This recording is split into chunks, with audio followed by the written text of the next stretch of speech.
out a fair go. I've been loving you oh too long. Sugar City St. Kitts, keep it sweet. Keep listening to Vaughn.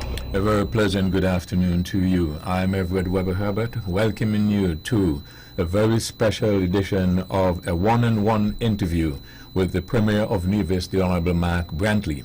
It is a nothing off limits interview.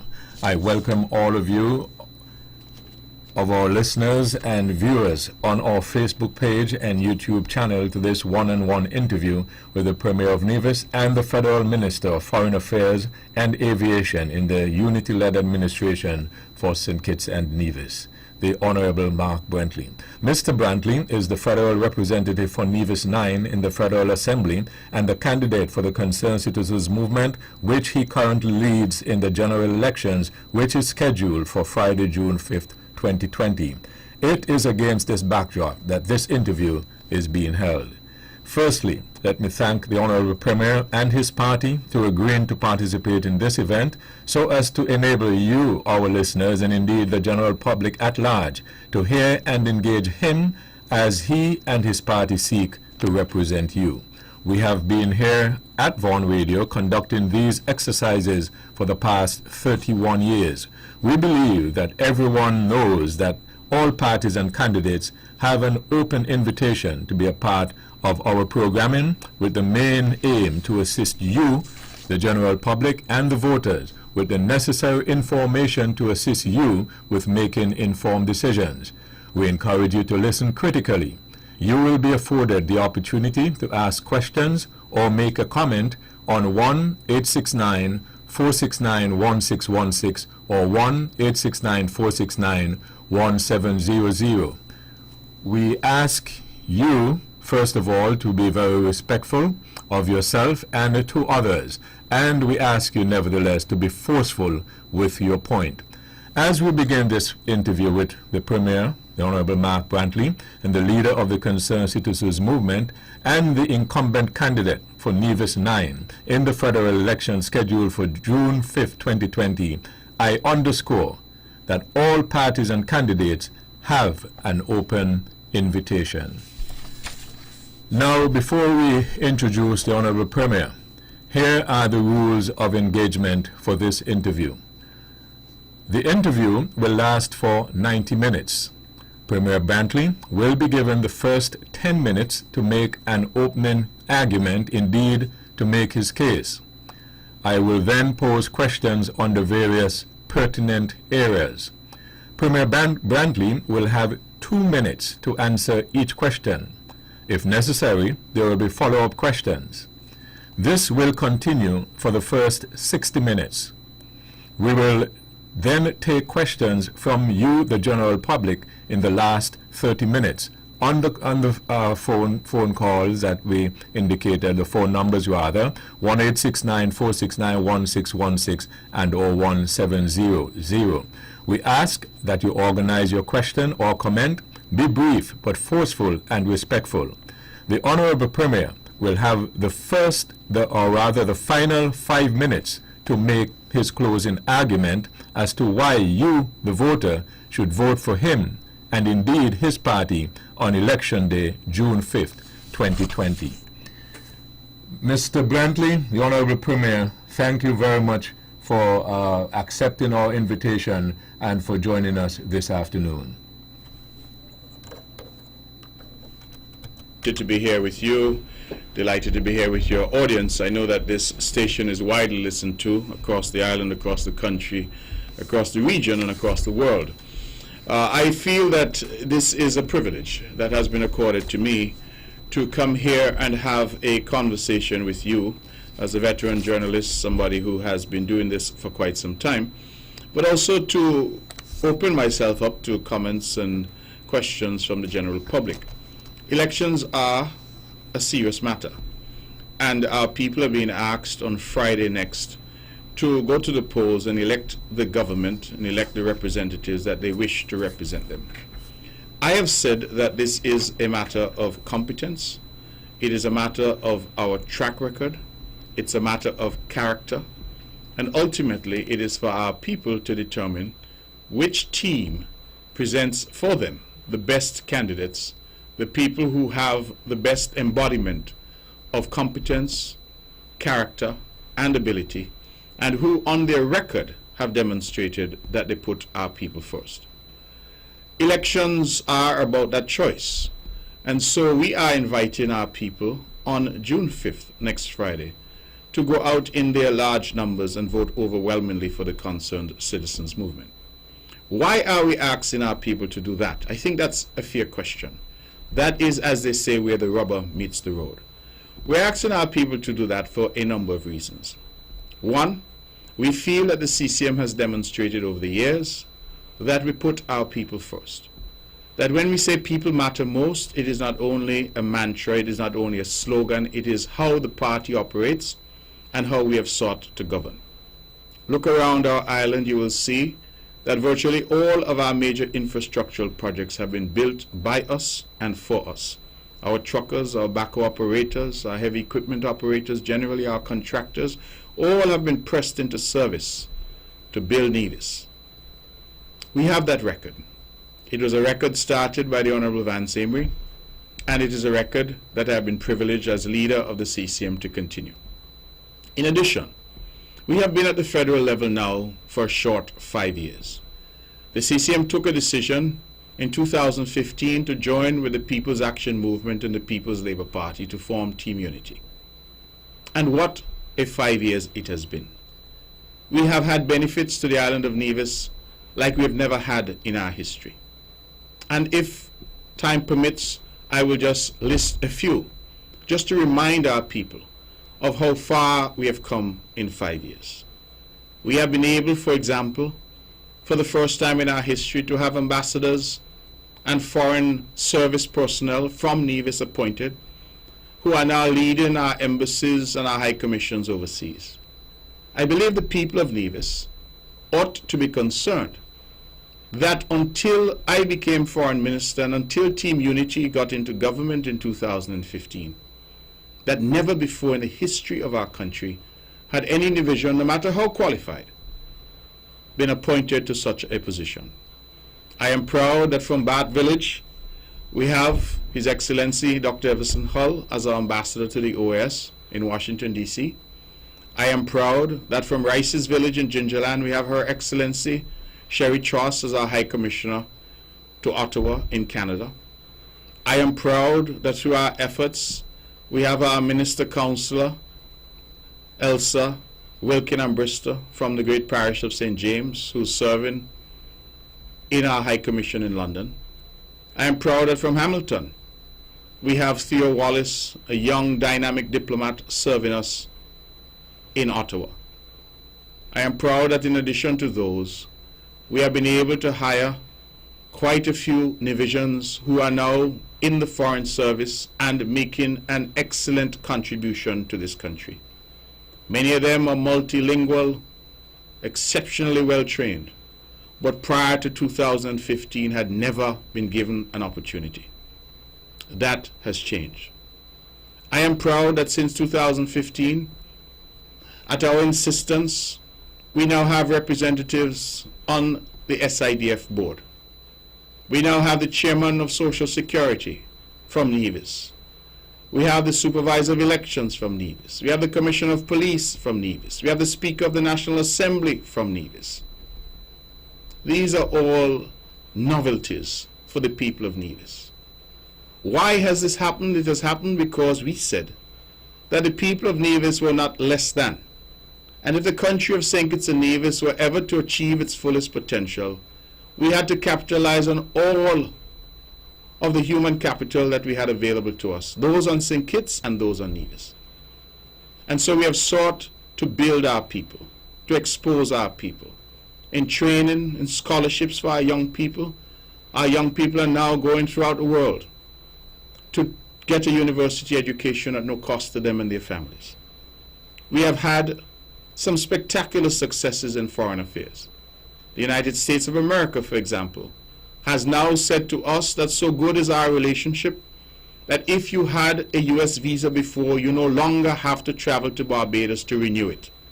They have included us in what they call the Visa Interview Waiver Program. The fact that our people no longer have to travel to Barbados has saved thousands of dollars. Canada, when they introduced their visa program, we lobbied them and we led the charge as St. Kitts and Nevis for them to come to us to collect the fingerprints and biometrics. They resisted initially, but now they are traveling to us. Again, our people have saved thousands of dollars not having to travel to Trinidad or Barbados to access a Canadian visa. In relation to infrastructure, we have been able for the first time to get some access to the citizenship by investment flows. And since 2015, we have done a number of projects. Matter of fact, I have taken the liberty of bringing a list so that our people can get a flavor of what we've been able to do. We've resurfaced our airport runway at Vance Amry. We've purchased equipment at our Long Point port. We've purchased equipment for the control tower. We're upgrading our Alexandra Hospital, the largest investment in healthcare in the history of our island. We built a brand new treasury building after the first one was burnt to the ground. We have had investment in water enhancement. We have improved our sporting facilities. We purchased new generators at Nevlec.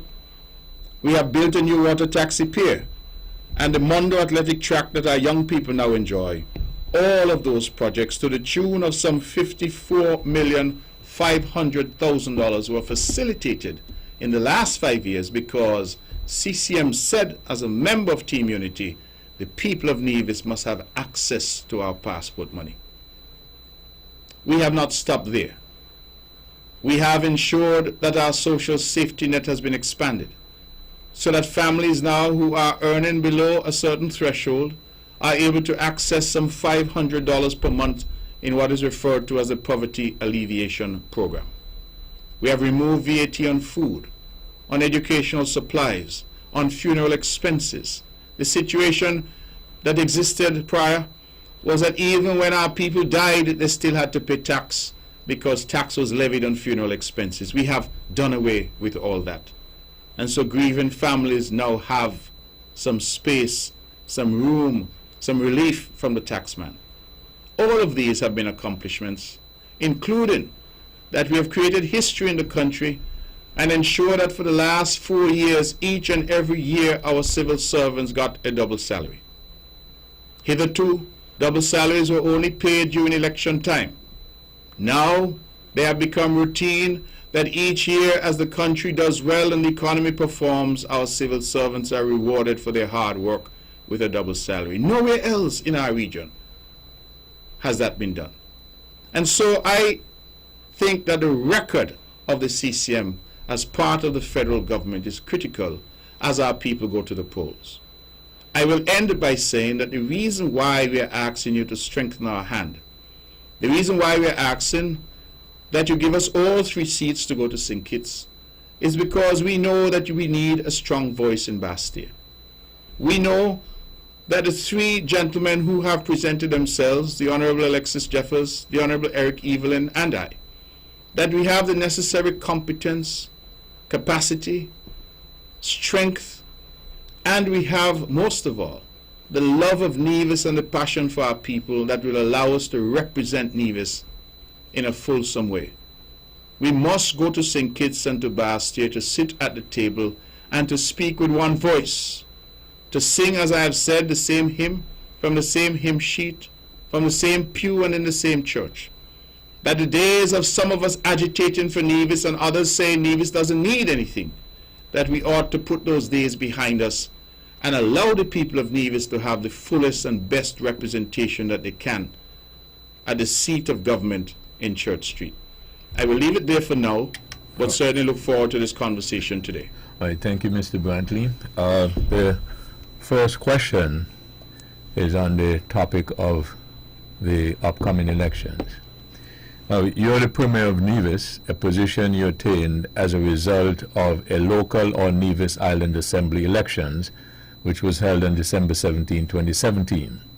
You are also the Minister of Foreign Affairs and Aviation in the federal government, something that you referenced just a while ago, and a position you attained as a result of the federal elections of February 2015.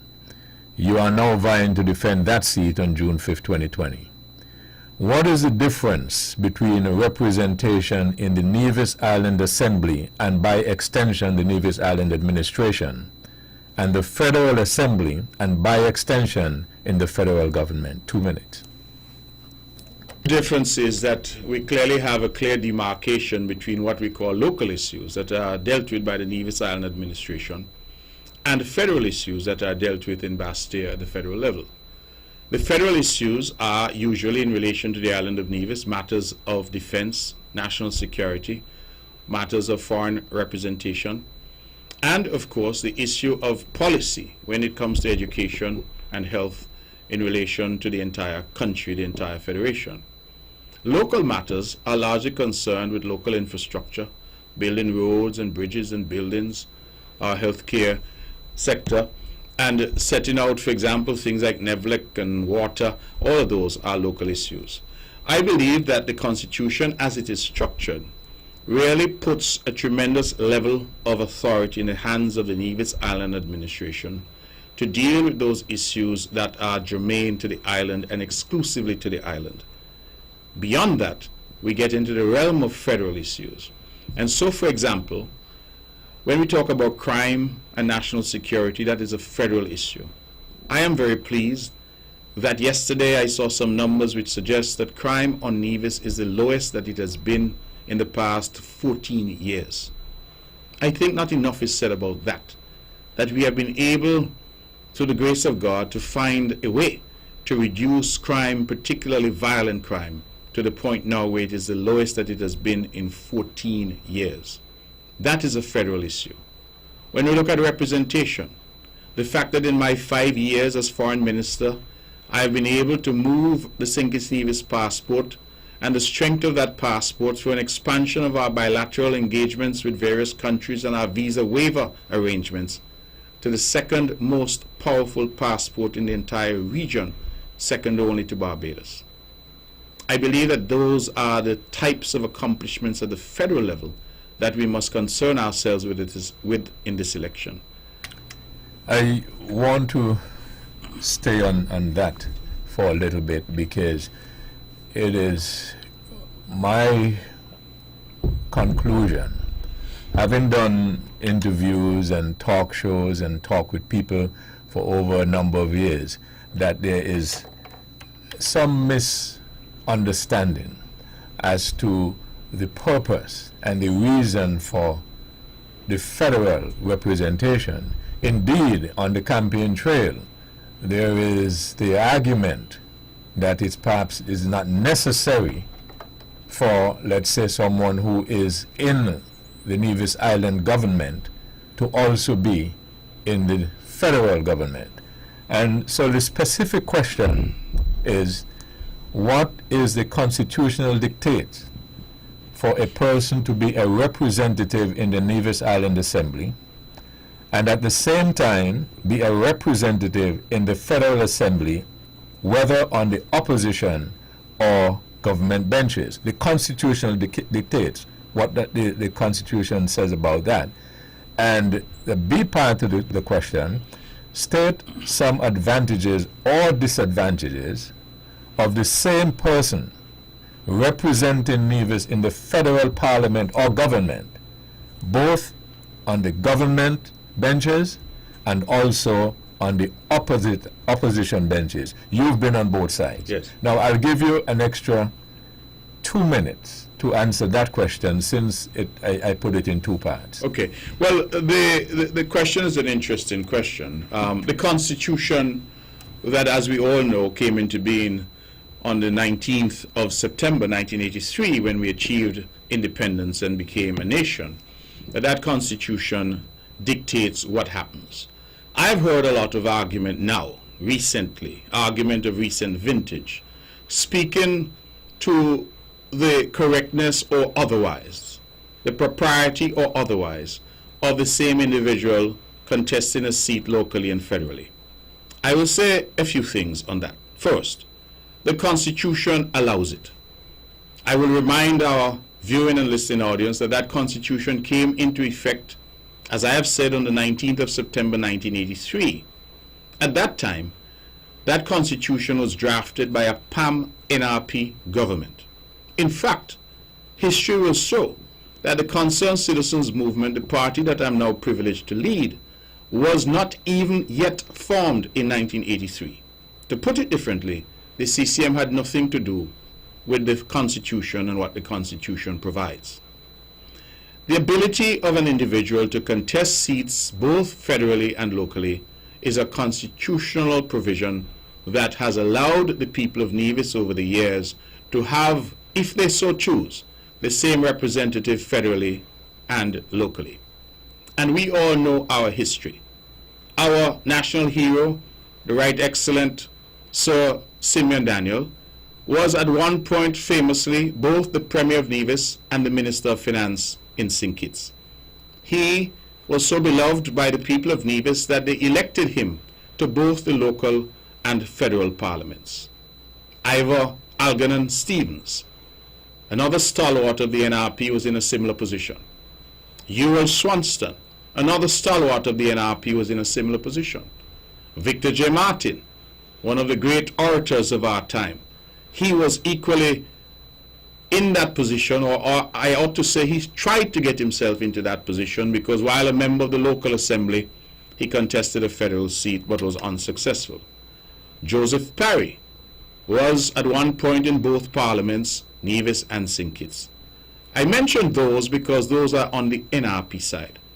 The CCM has had Vance Emery, who I believe since on or about 1989 or thereabouts served again in both, and so would have had the distinction of serving both at the local and federal levels for over 30 years. We had the late great Malcolm Guichard, who again, like Vance Emery, was so beloved by the people that he was elected to serve locally and again elected to serve federally. And then I have been the next individual who has been allowed to serve locally and also elected by the people to serve federally. Others have tried. Hensley Daniel of the NRP tried when he was Deputy Premier to get a seat at the federal table, and he was denied by the people. Roberto Hector, whilst he was a local member of the Parliament in Nevis, tried to get a federal seat in 2015 and was rejected by the people. We have had Patrice Nisbet, who has tried time and time again to get seats both locally and federally, and has been rejected locally by the people each time. Okay, Mr. Brandley, we have 3 minutes into that answer. Yes. So the other part I'd like you to address in terms of what benefits or advantages do you think, as a consequence of that, there might be for being either in the government and the opposition benches for the people of Nevis? Well, I think that politics is about representation. And the advantage that I see, the critical advantage, is that if you have representatives who are there in the parliament or in the cabinet, the people of Nevis know that their voice is being heard. One of the problems has been that when one is not there, decisions are arrived at, policy prescriptions arise, and the voice of the people of Nevis, and specifically the voice of the Nevis Island administration, is sometimes lost. If I can just take 30 seconds to show how that could be detrimental. The people would remember that in 2013, the people of Nevis elected a CCM government at the local level. CCM had no representation in the federal cabinet, although we were in the federal parliament. In fact, we were in the federal parliament in opposition. The federal government at the time, which was an NRP Labour government, declared war on Nevis. And because we were not there in the seat of government on St. Kitts as well, we had a tough time dealing with issues when federal and local had to contend. That is why, for example, we had that ignoble Wednesday when our checks for our civil servants were bounced to seek to embarrass the government and people of Nevis by those then in the Labour NRP administration at the federal level. Okay, Mr. Bradley, Yes. I'll have to move on to another question, but I'll stay on that same area because I think it's quite a topic in this current campaign cycle. And you mentioned Dr. Daniel, who was the first Premier of Nevis, and who indeed was part of the construct of the Constitution. Yes. And he, as a result of you being a representative for Nevis 9 at the local and federal level, you therefore receive 2 salaries. Yes. One from the Nevis Island Administration, one from the federal level. Yes. Dr. Simeon Daniel, who was, as I said, one of the architects of the Constitution of St. Kitts and Nevis, and who, in explaining on May 5th, 2000, the importance of that section in the Constitution, stated this. I lived in Nevis, but there was a Deputy Minister of Finance as well who worked under me, who, I'm St. Kitts. But, it didn't make any difference, really, okay? It didn't make any difference. I mean, I was the Minister of Finance, and I did what I had to do in my ministerial capacity. But the Deputy Minister of Finance who was in St. Kitts saw the day-to-day running of the ministry while I was over in Nevis and being Premier of Nevis at the same time. But my main concern was with, the development of Nevis and getting Nevis going forward. While I was in government in Nevis as Premier of Nevis, we used the powers under our control, and we have affected tremendous changes. And I must say, to the credit of CCM, that they have carried on where we left off.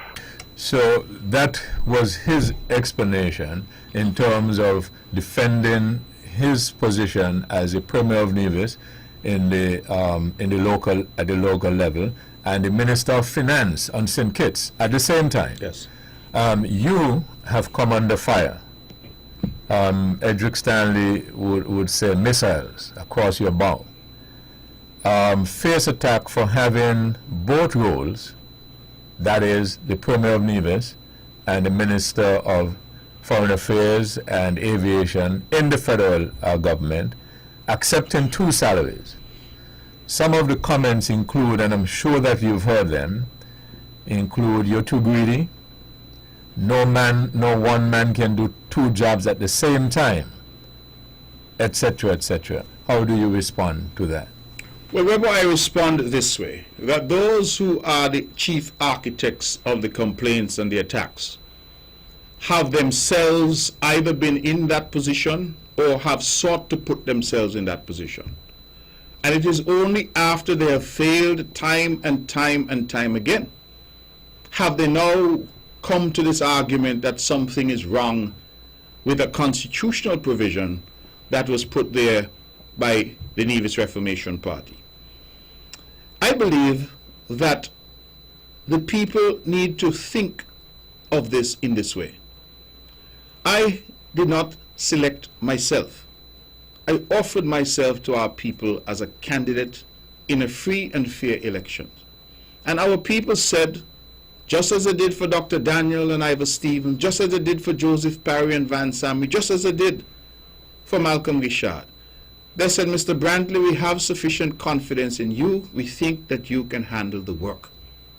What I have found interesting about these attacks, which are of recent vintage, because as I said, some who are leading these attacks themselves sought to get 2 positions. And never once in all those campaigns did we ever hear any word uttered that if they got the position, they would not accept whatever benefits the position brought. In 2007 by-election, Hensley Daniel of the NRP was Deputy Premier of Nevis. And rather than saying to me, a young boy, go ahead, you're just into politics, and get somebody else to run against you, he brought all the might and power that he had in an election because he wanted a second job in Bastille. Now, the same NRP is saying that these things are wrong. And so one has to wonder if they had succeeded in persuading the electorate to give them the roles, whether we would have ever heard this argument.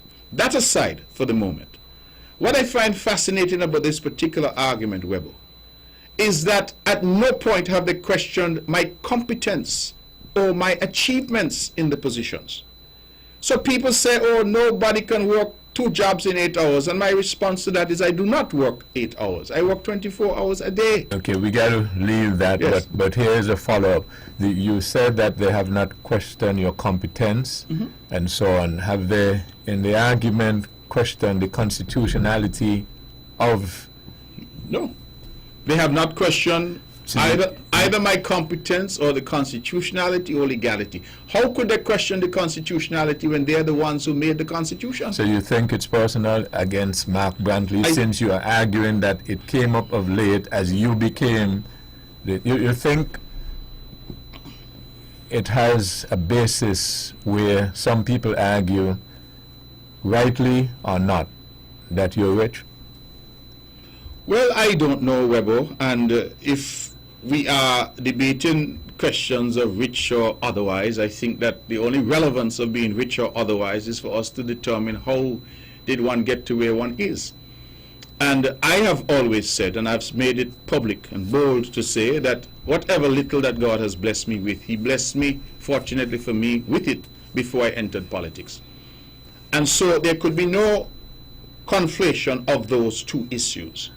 The question that you pose is a very good question, because I myself have never heard such an uproar about what is a constitutional position. Now, what I have heard people say, it's not illegal, but it's immoral. And if we now start to debate morality, then that is a different thing altogether, because that is a debate which will then encompass a lot of other issues.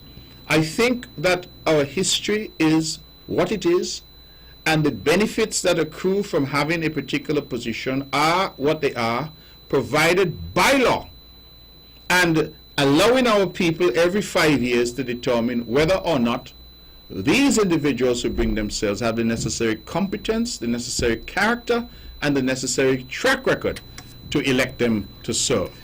Let's move on to the area of the development for the island of Nevis.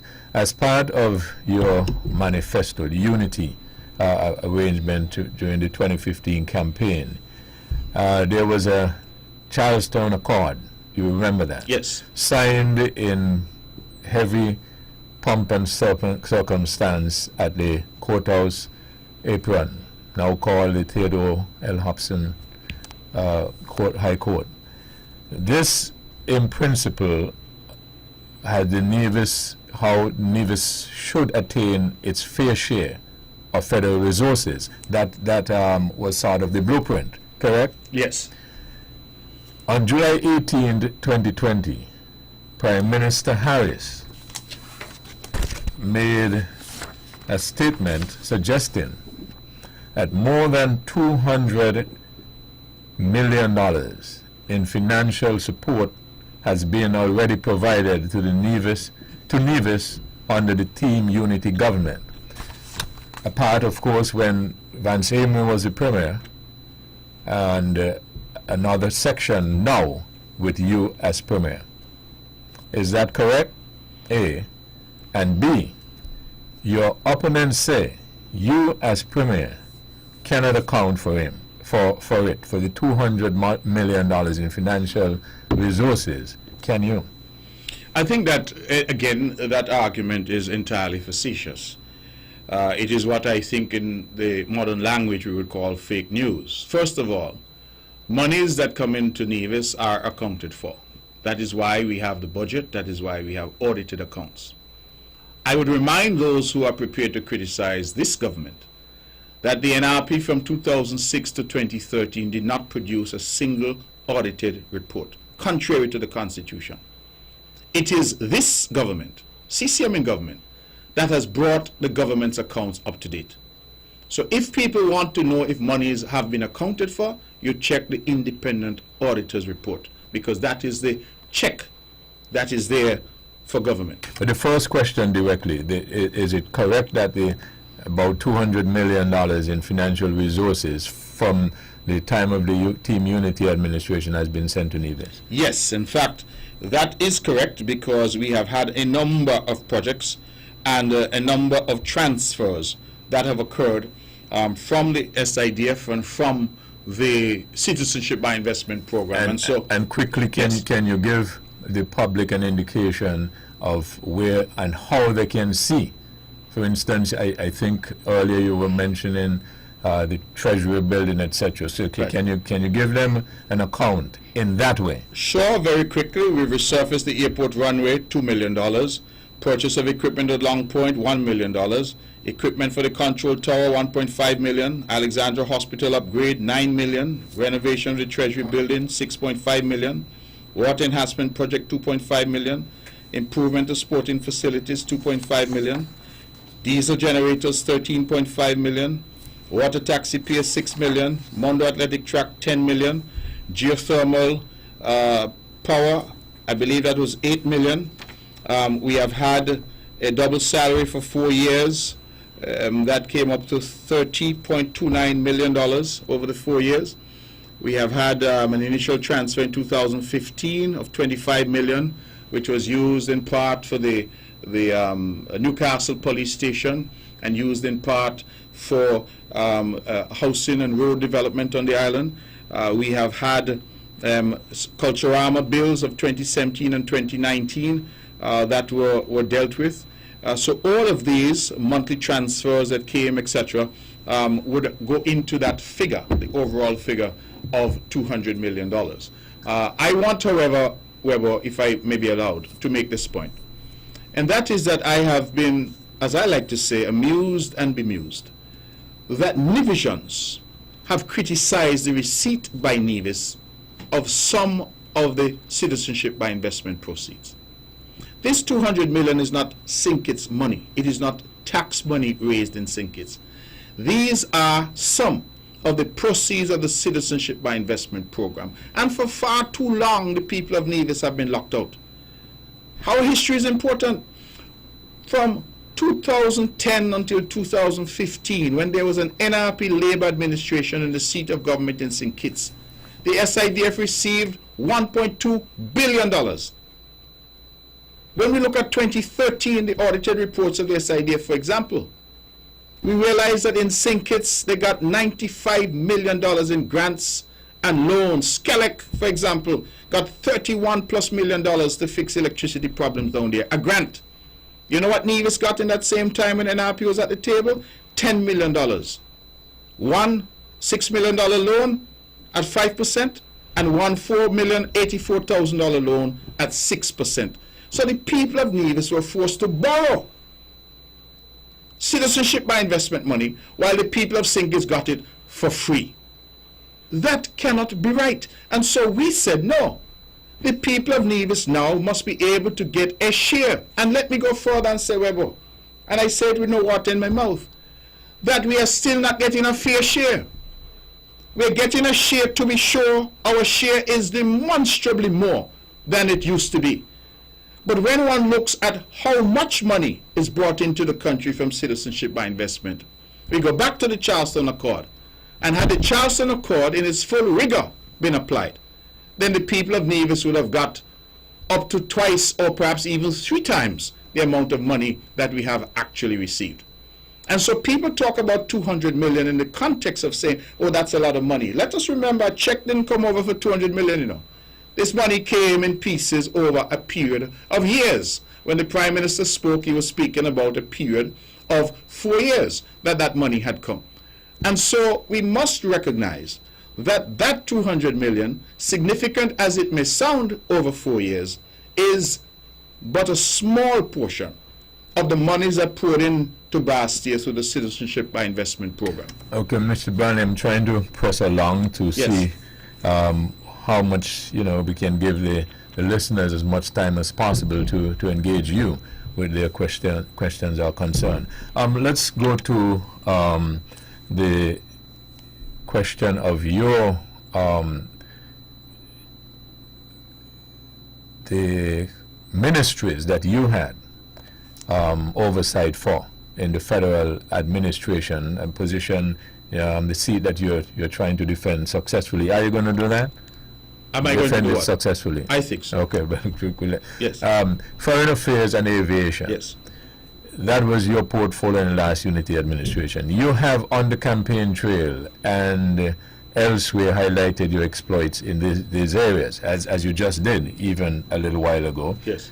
What, if any, benefits that you can highlight specifically as a representative for Nevis 9 that you can say was a specific benefit to Nevis and Nevisians as far as foreign affairs, that Well- ministry? And secondly, B, with regards to your responsibility under aviation, how do you explain the recent downgrade of the RLB International Airport on St. Kitts? And what is the status of the report that you as minister promised with regards to an alleged breach of security at the RLB airport in 2019?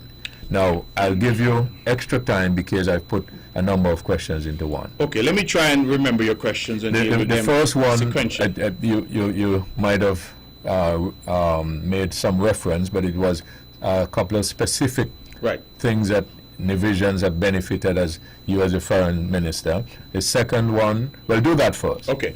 Well, in terms of, we have to start that answer by understanding what we do in foreign affairs. Foreign affairs is concerned principally with diplomacy, Yes. with repairing relationships. And so it is sometimes difficult to say, because it's not like foreign affairs brings necessarily a road or building or school. It brings relationships. And the question is, what has the country, including the people of Nevis, benefited from those relationships? The people of Nevis, including the people of Number 9, no longer have to go to Barbados to renew their U.S. visa. The people of Nevis, including the people of Number 9, do not have to travel to Barbados or Trinidad if they want a Canadian visa.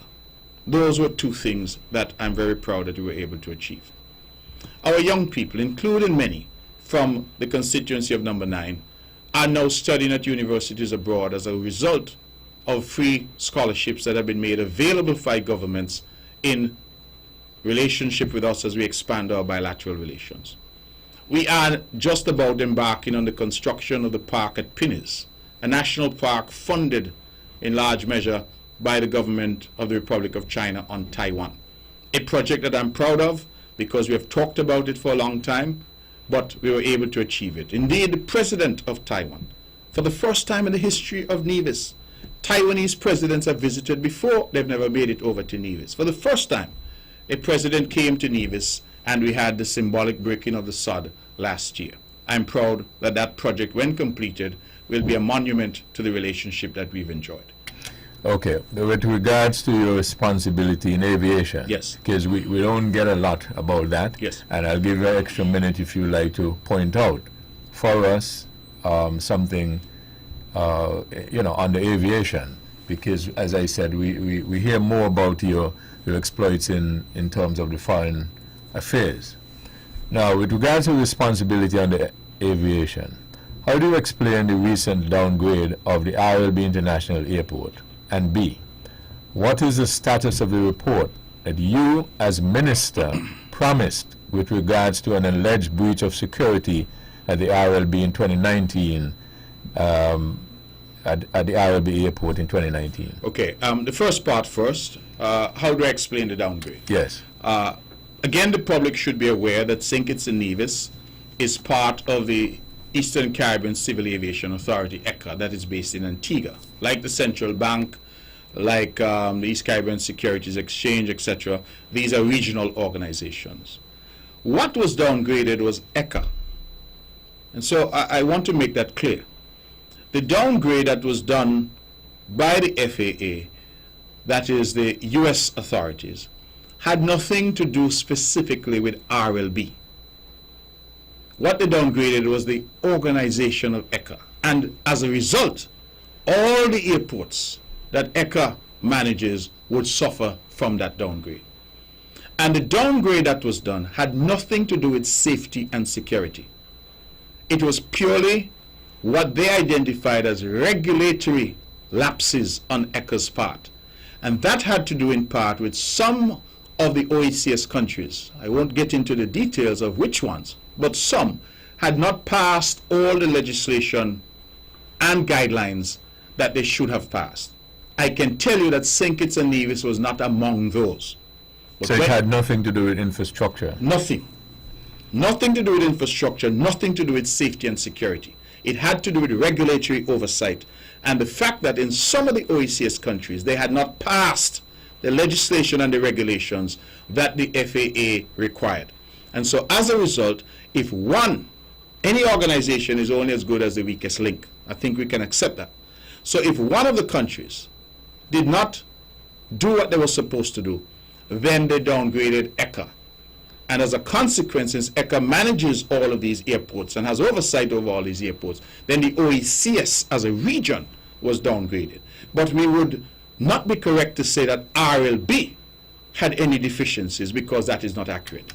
And the report that you promised as Minister of Aviation in regards to the alleged breach of security by the Minister of Communication and Works Yes. in the federal government. Yes. Well, again, my role as aviation minister and the Ministry of Aviation is oversight.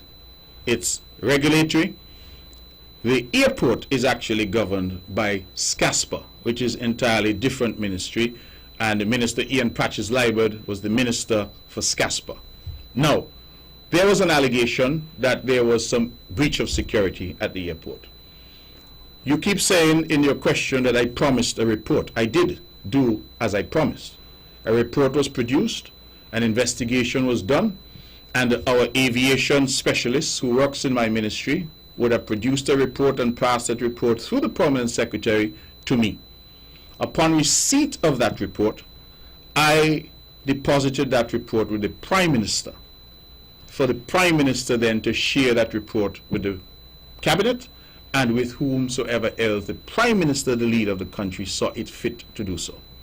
I did not think it fit, and I have been asked this question time and time again, for me as an individual minister to go public with this report, because I thought that because the Prime Minister, as head of government and head of cabinet, had sight of the report, then it would be a matter for him. So that was the protocol. That was the protocol, and I respected that protocol. And you delivered it to the Prime Minister. Absolutely. Was it presented to the Cabinet, because you're a member of Cabinet? The report, I am not certain if it was circulated to the Cabinet. I'll say that honestly. So that it was not circulated to the Cabinet while you were present at Cabinet. Exactly. And that is why I said I'm not certain, because there have been occasions when I have not been at the Cabinet. But I am not aware that that report was circulated to the Cabinet. But you reasonably would have known, Mr. Brantley, if in your absence it was presented to Cabinet.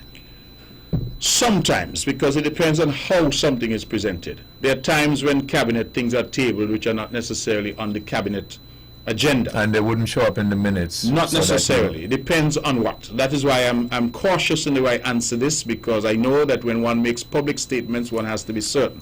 So it depends on how things are presented. Sometimes reports are shared by way of note, that by mention, this report is available. And I have not attended every single cabinet, so I cannot say that. And what I can say is that the report was produced by my ministry, by the competent authorities there, and that report was transmitted to the head of government. And some people will argue, though, Mr. Brantley, and I believe fairly, that having, as you just indicated, that you have been constantly asked about it, and it didn't dawn on you, then you could have asked the question further as to it being presented to Cabinet. Well, I could have asked the question, to be sure, but the question of whether or not it was presented to Cabinet is ultimately not the question I think the public would want answered. I think the question the public would want answered is, can it be shared with the public? Okay. That question, respectfully, would be a matter for the Prime Minister. Okay, let's move on. By the way, callers and listeners, Mr. Brantley, I just got noted that we're following, the persons following in social media, making a lot of comments. Okay. And I'm hoping that persons will call in and share those comments or ask a question. Let's go on to the upcoming election, a few days away. Register on the list for the June 5th election. That is some debate. You know that. There's some debate on it. In fact, I understand that there's a challenge put forth in the court, correct? Well, something was served on me last week. And that something is not so much a challenge to the list, although it impacts the list, it's a challenge to the boundaries. Okay, right. Yes. So let's look at that. There is the discussion, and leading up to the announcement of the election, as to which list perhaps will be used for the elections. Which boundaries, I think, would be more accurate. Which boundaries, yes. And then, of course, the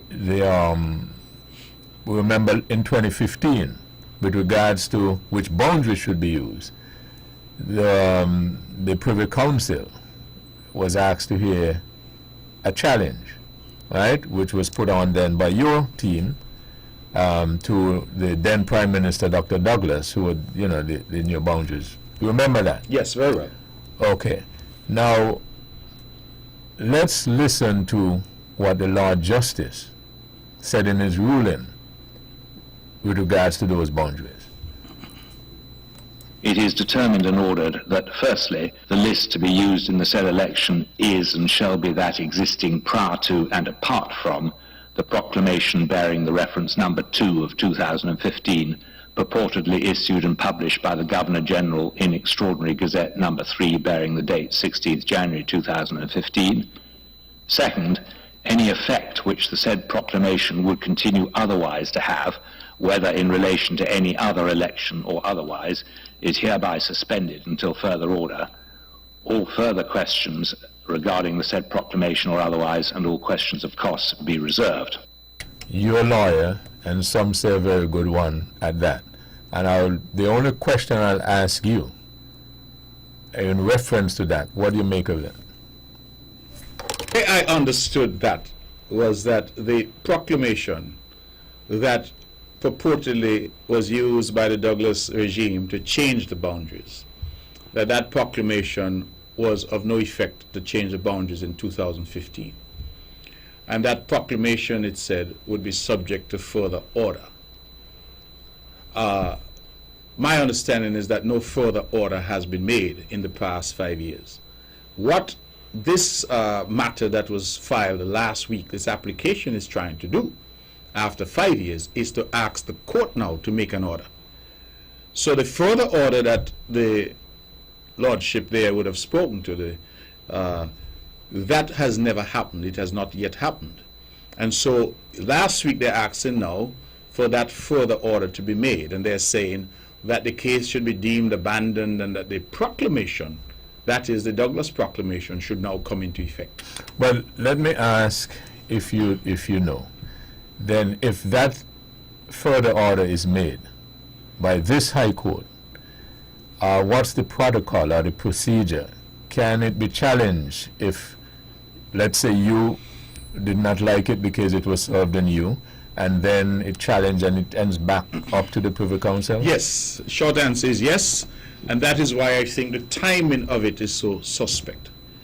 As a lawyer myself by training, I recognize the right of every individual to approach the court for justice. What I think is difficult to comprehend is when people approach the court to seek to use the court for strategic political advantage. That is not about justice, that is political strategy. And the question, and that is a matter for the court, of course, as an independent branch of government, is for the court to determine whether it will allow itself to be used for what is clearly political strategy. I say that because the very case that they say has been extant and existing for 5 years also means that they could have brought this particular matter last year, they could have brought it 6 months ago, they could have brought it at any point in the last 5 years, which would have allowed the court to come to a determination and allow the process that is available in terms of appeals to the Court of Appeal and then to the Privy Council if necessary.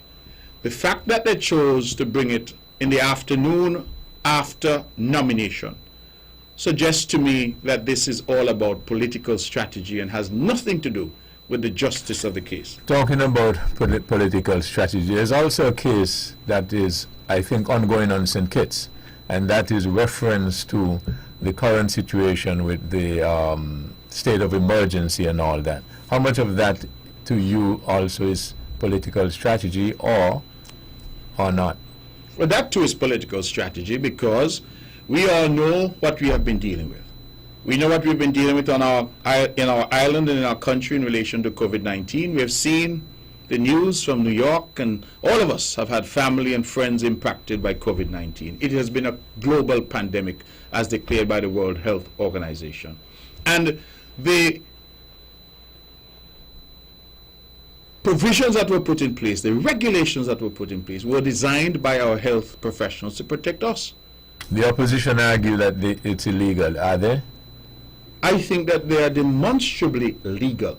There is nothing illegal about a government doing what a government is supposed to do, which is to protect the health and safety of its people. So that the argument that it contravenes the constitutional rights of the public and specifically overseas voters, you say what? I say that that is a nonsense argument, and I don't believe that it will go anywhere in the court. I think again, there is a school of thought in some quarters that they cannot win an election without the overseas vote.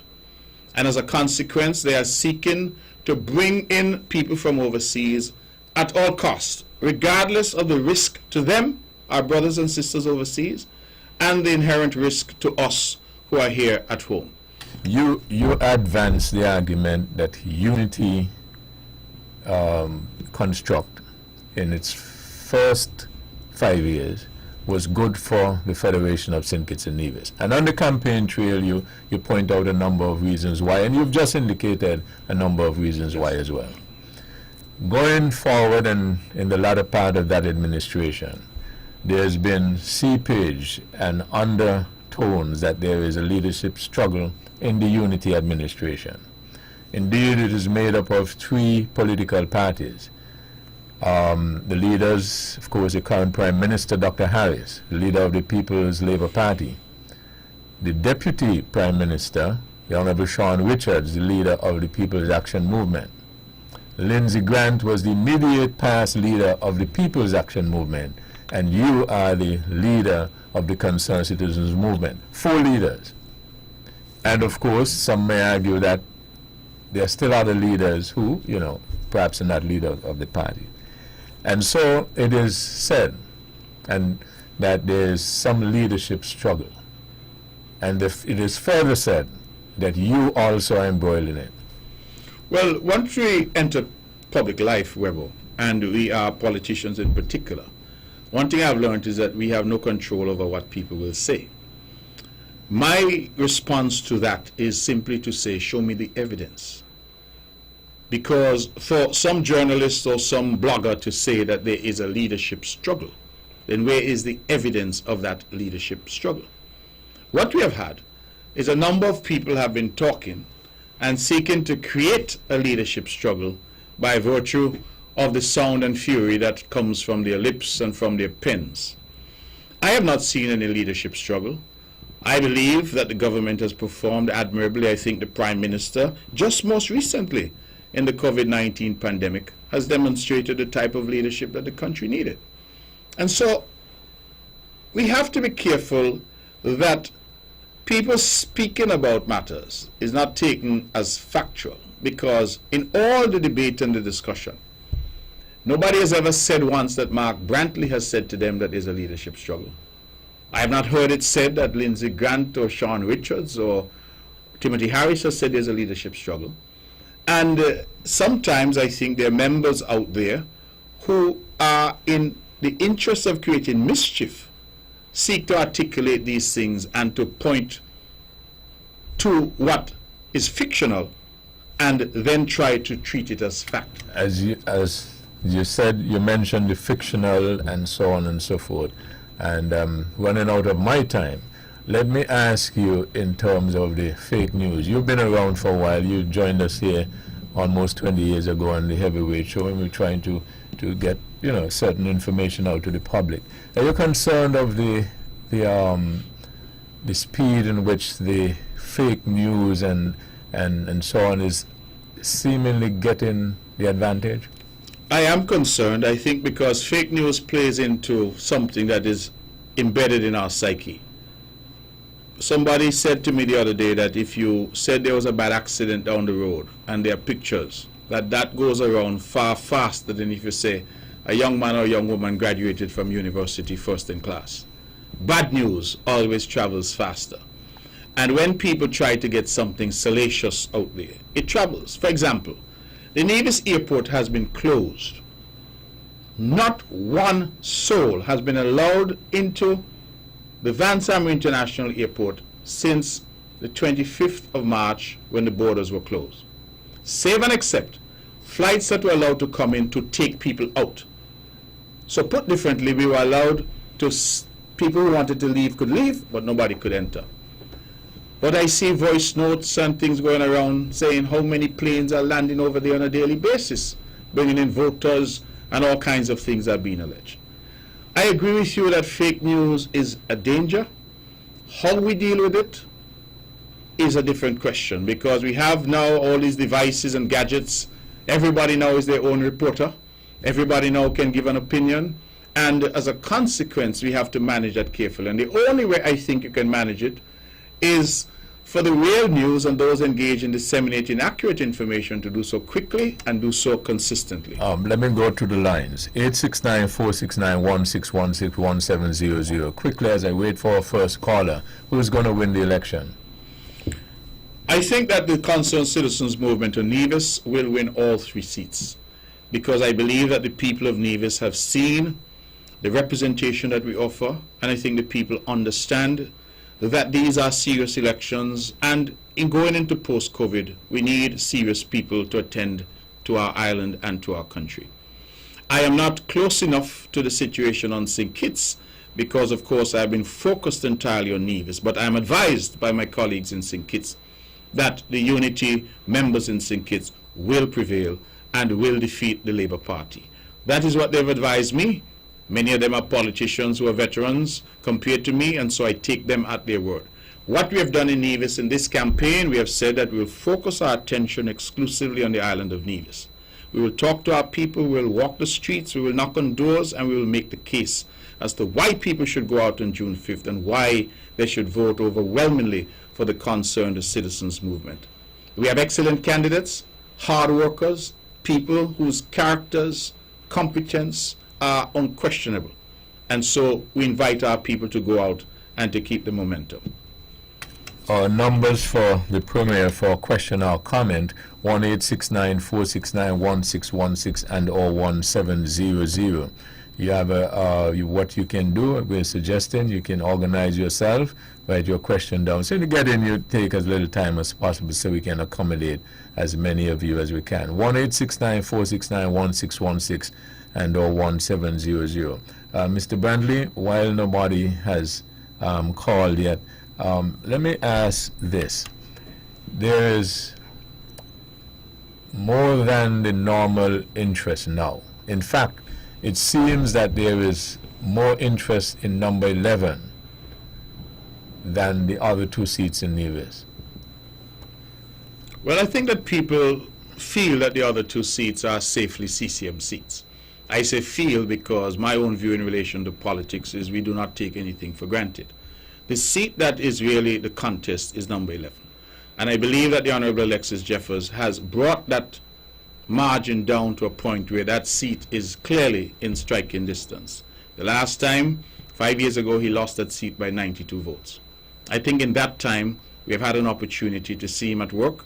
We've had an opportunity to see the projects that we've asked him to manage and to deliver, and he has done an excellent job.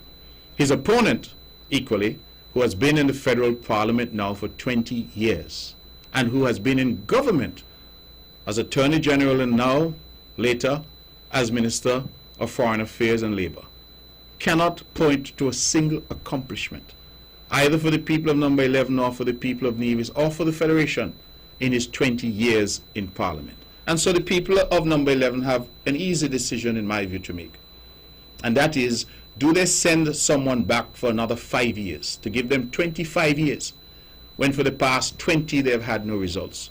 Or do they send someone who has a proven track record of working hard, working honestly, dedicated and committed to the people of Nevis? Let me remind the public that Alexis Jeffers did the unthinkable when he voluntarily traveled to Barbados and gave up his U.S. citizenship. Many of us would not have done that. But he did so because he made a clear decision that his lot was with the people of Nevis, that he wanted to serve the people of Nevis, and he wanted no impediment to prevent him from doing so. Contrast that, if you will, to others in leadership position who have gone to other countries to get diplomatic passports and the like.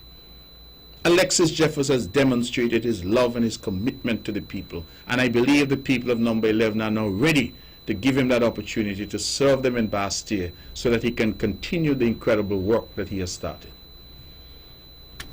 And we still don't have any callers yet, so it either means that, well, I know a lot of folks are listening in, so it can mean a number of things, but there's a comment on where we're reading from social media, which alleges or asks a question of you, that you're suggesting that the Nevis Island okay, I think we have our first call, and we have a preference for that.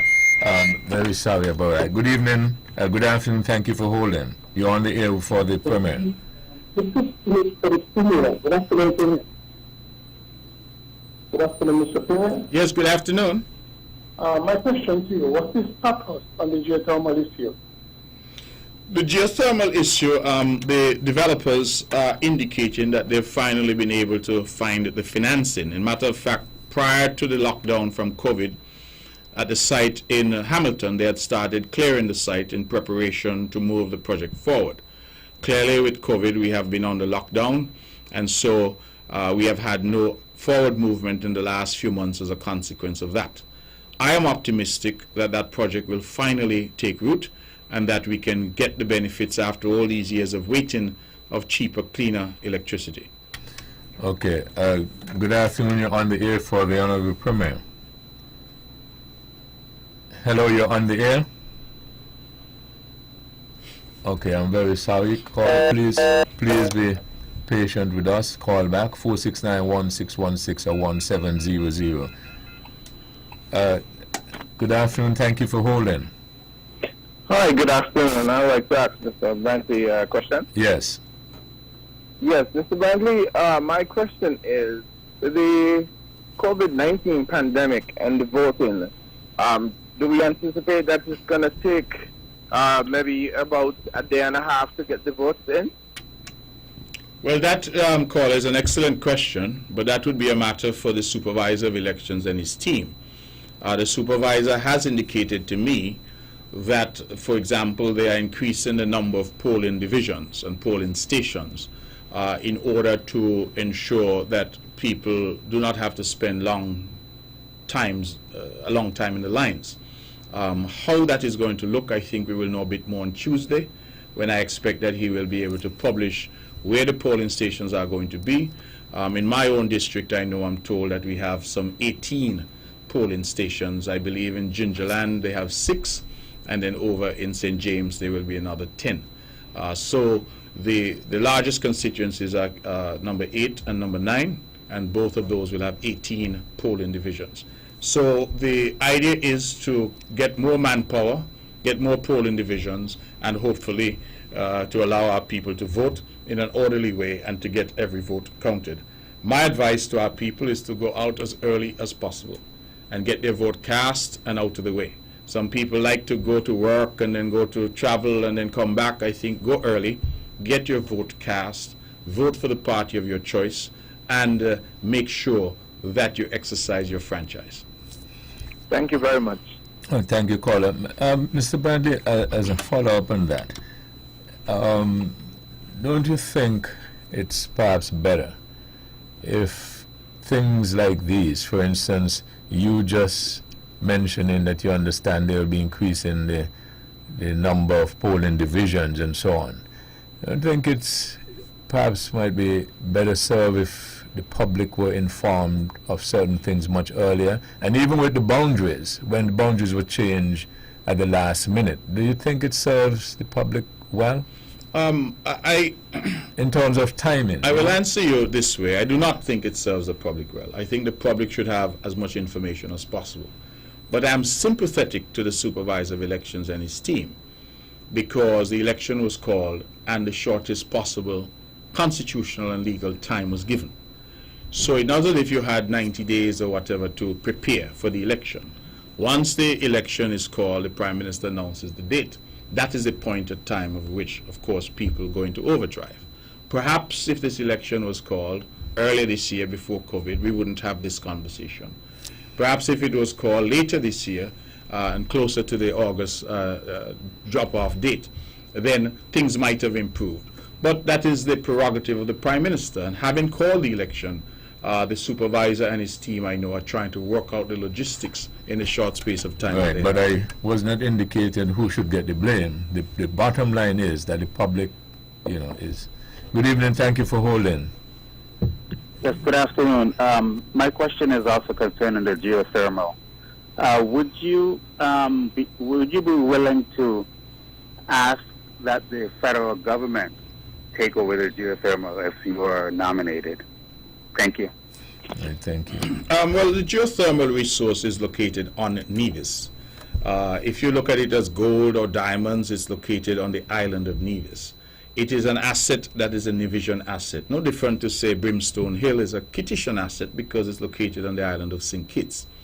That, however, doesn't mean that there is and cannot be a national interest in it, because those of us who have been involved with that project over all these years, laboring with it to try and bring it forward, would recall that part of the plan is ultimately to supply the island of St. Kitts as well with geothermal power, and indeed to send geothermal power, if possible, to the closest neighbors that we have, islands like Statia and Saba, and even potentially St. Martin.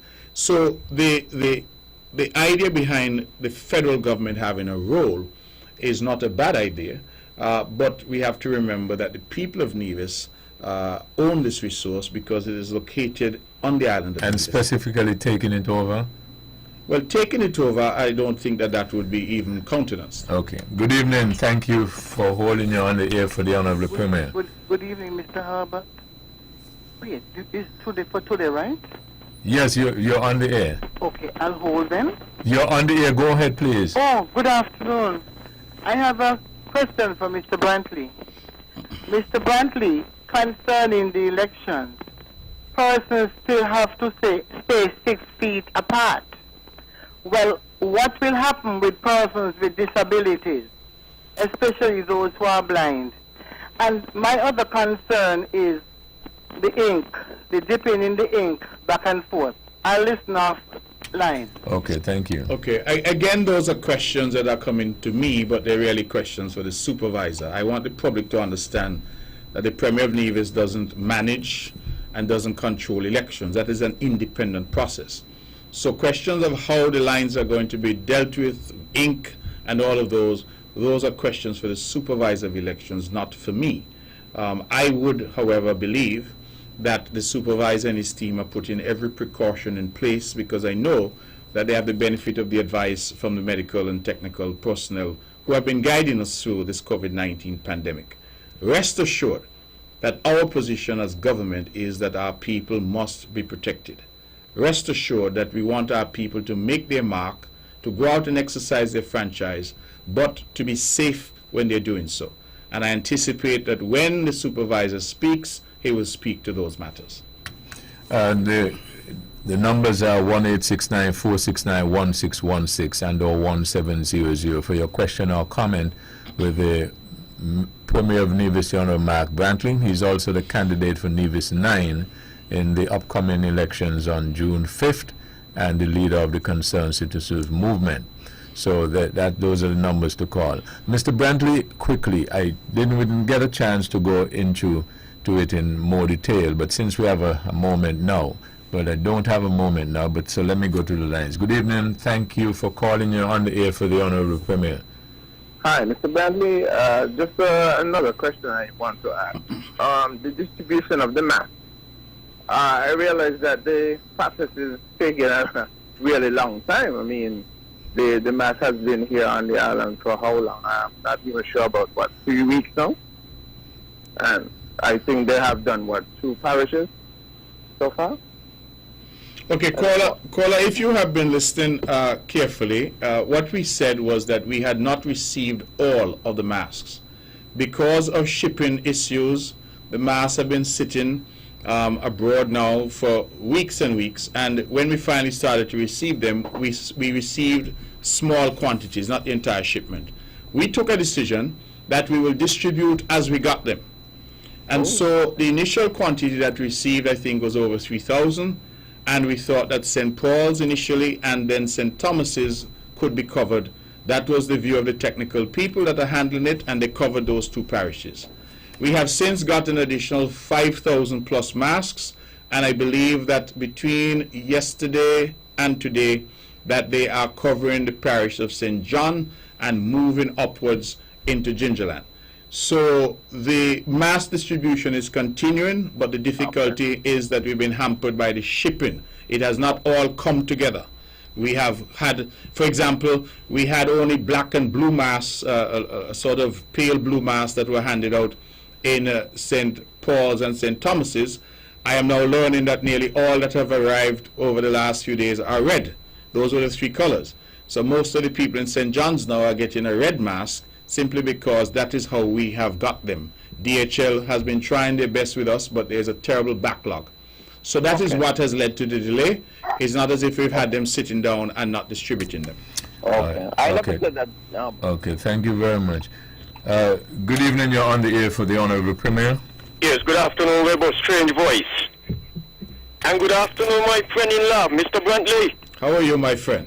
Oh, man, I'm good. Every time I hear your voice, I feel gooder. It is good to hear you. Okay, I have a little question for you. As Minister of Foreign Affairs under the former administration, there was a situation which occurred down in Dubai, up in Dubai, and the former Minister of Foreign Affairs, he only knew about it the day before. And it was said there was an embassy that was set up in Dubai. And we haven't heard anything about that embassy. When I get out there, could you lament on that? But here it is now. There was a case with a passenger traveling through Gatwick Airport. And some money was seized in Gatwick Airport. And you, as the Minister of Foreign Affairs, you know you had to go up there with your map and your bucket, go clean up that mess. Well, what's going to happen now if that individual whose money was taken away at Gatwick, after the election done, what will be the outcome of that money up there? Can he go back for it, or they will come for the person who left it up there? Thanks for listening. I'll listen up the rest of the year. Thank you, Mr. Brantley. In relation to this story of this Gatwick money, that is now a legal process. And the courts in England will make that determination as to what happens with that money. I know nothing further of it. That is a matter for the court, and for the individual whose money was seized, that is a matter for him and the court to sort out. The next question, Mr. Brantley, could you hold it? And then we take this one. Good evening, good afternoon, you're on the air for the Honorable Premier. Good afternoon, could you go ahead? Good afternoon, Mr. Weber. Yes, your question for the Premier. Suppose you don't have a voter's ID.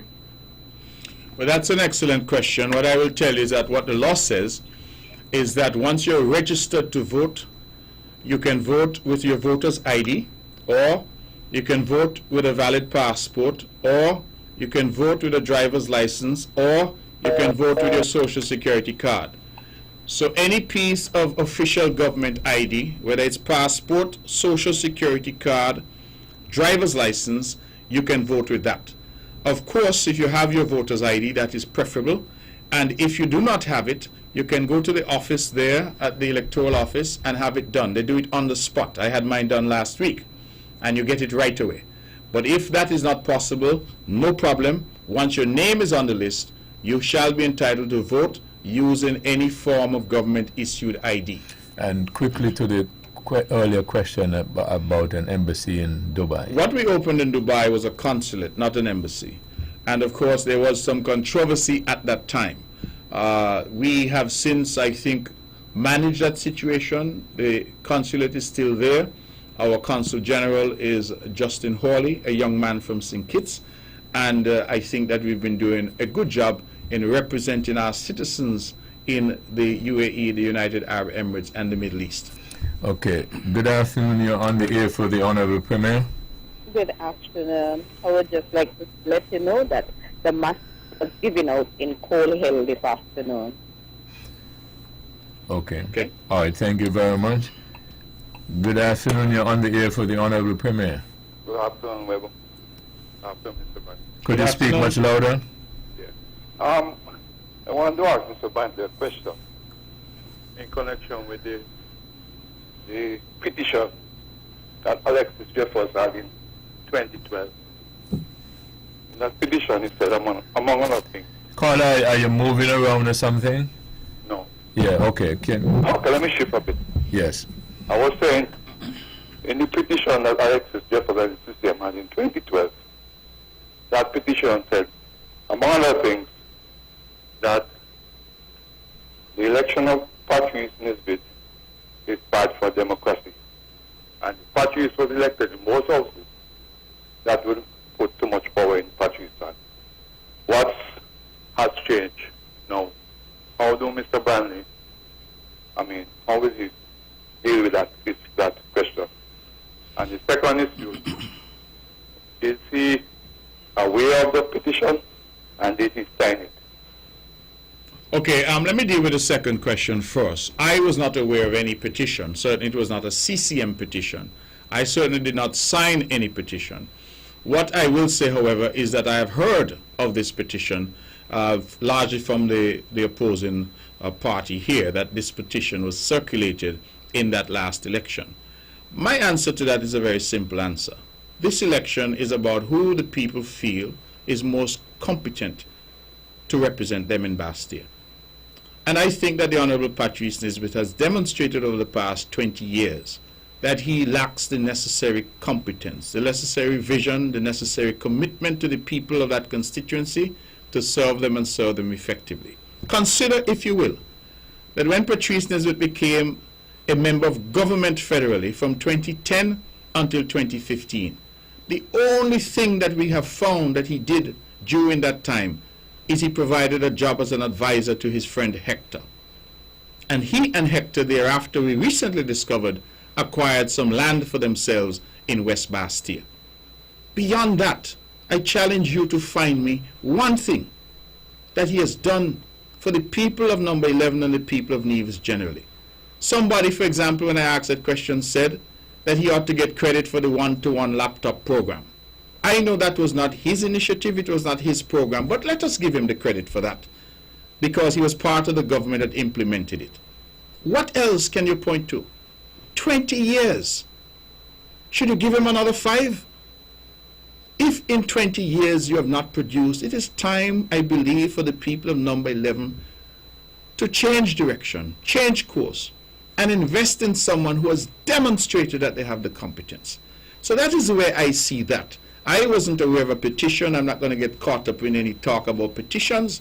But what I will say to you is that this election in 2020 is about who is the more competent and committed candidate to represent the people of number 11 and by extension the people of Nevis. Okay, caller. Yeah, can I follow up? Yes, follow up quickly, please.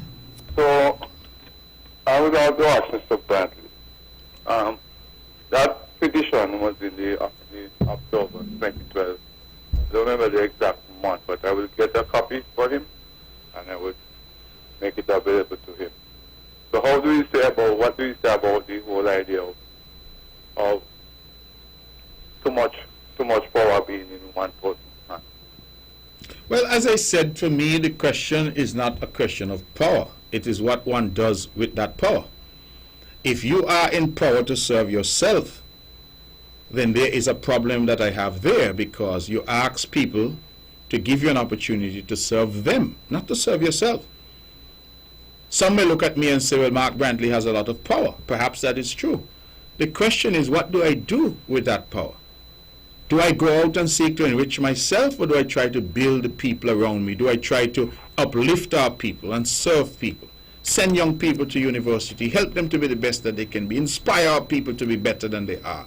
Okay. That to me is the question, sir. Thank you, caller. Thank you, Mr. Will. Thank you very much. We have to leave it there with the callers. Mr. Brantley, I'm going to shorten your closing argument time. So could you go ahead, make your closing argument in 2 minutes? Well, first of all, let me thank you for the opportunity. I think this has been a big stage. The time has flown by. Ideally, we perhaps could have done another hour, but we understand. And I thank you for the opportunity. This, to me, is what the media is all about, the fourth estate, to keep us who are in politics honest, to allow us an opportunity to come and face the music, proverbially, and answer hard and difficult questions. I thank you for that opportunity. My message is a very short and simple message. This election is about representation, it's about competence, it's about character. And we are asking the people of Nevis to look at our record in the federal government, 5 short years, and compare that to the NRP that has been in the federal government for 19 years. 14 years of a PAM NRP administration and 5 years of a Labour NRP administration. And tell us what that comparison reveals. I think when that comparison is done, you will realize that in the new mathematics that exists in our country, 5 is more than 19. That we have done far better in 5 years than they have done in 19. And ultimately, I believe that the people of Nevis need the strongest voice in Bastille. You need people who will go down there and argue for you and represent you and ensure that Nevis is strong, because a strong Nevis is a strong federation, just like a strong St. Kitts is a strong federation. There is work to do, but we are the best team to do that work and to continue the momentum that we have started with Team Unity. Go out on June 5th, I ask you, and vote for the Concerned Citizens Movement. Vote for Eric Evelyn, an excellent candidate. Vote for Alexis Jeffers, the hardest working minister in the country. And vote for me, because I've demonstrated since I entered political life that I am all of thee and none of self. I am here to serve. The CCM team is here to serve. We are putting our people first, front and center, because our people matter most. Thank you, and God bless you, and go out to the polls on June 5th and make your mark. We thank you all very much for listening. We thank the Honorable Premier, the Honorable Mark Brantley. We wish you and your party every success, and we wish the entire Federation every success in the conduct of this election. Now, this interview will be rebroadcast at a later time. If you keep listening to Vaughan Radio, we will let you know in advance when we will repeat this interview. Also, you can also access it on our YouTube channel, on our Facebook page as well. Thank you again. You all have a wonderful evening. Thank you. With all the power from the tower, this is the Powerhouse.